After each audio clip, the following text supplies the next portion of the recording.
Welcome back to the Red Dice Diaries, and in this RPG questions video I'm going to ask a question of you in YouTube land about vampire games. Specifically in this case, Vampire the Requiem.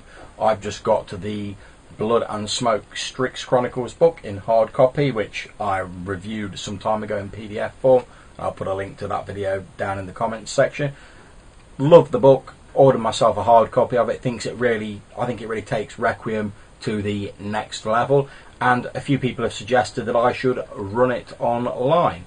Now I'm currently running a few games, so I won't be doing anything like that for a while. However, I'm slowly starting to read through the book to reacquaint myself with the latest iteration of the New World of Darkness rules.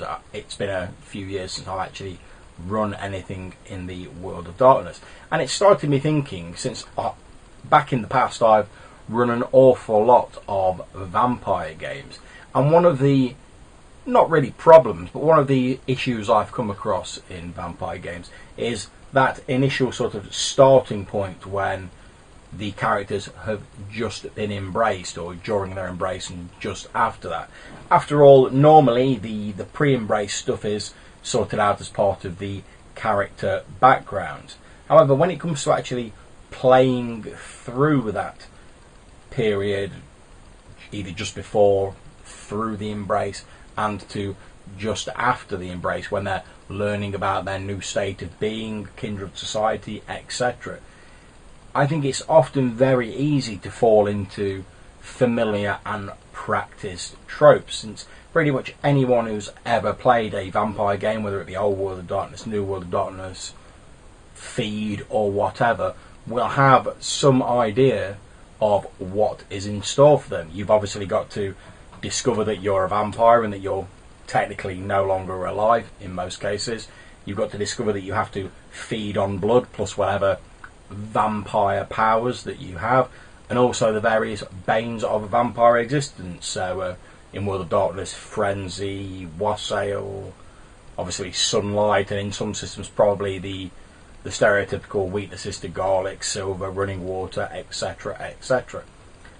So I often find in games it can be it can almost become like a little bit of a chore to sort of play through that initial sort of embrace period, because everyone's done it out of character. Everyone sort of knows what to expect about it, and you're just sort of going through the motions to get it over with before you can get on with the real meat of the game. However, I think to just ignore that and just to skip ahead and say, oh well, you're vampires, come up with everything else as part of your prelude, can be missing a great deal of what makes being a vampire horrible and horrifying. After all, why is it so terrifying that you're a blood drinker if you don't have the relative mundanity and safety of the previous mortal life to compare it with? So the question that I want to ask you out there in YouTube land and on Google+, Facebook, etc.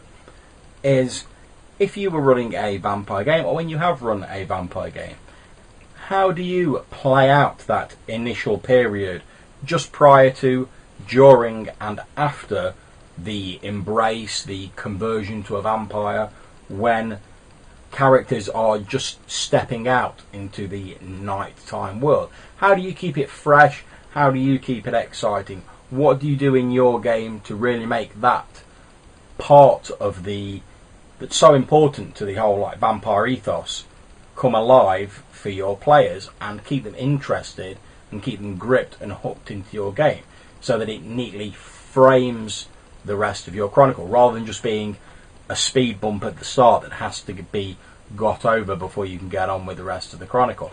I'd love to hear your thoughts on this matter and what you do in your own games. So if you've liked this video, I hope that you'll click on like and subscribe to this channel.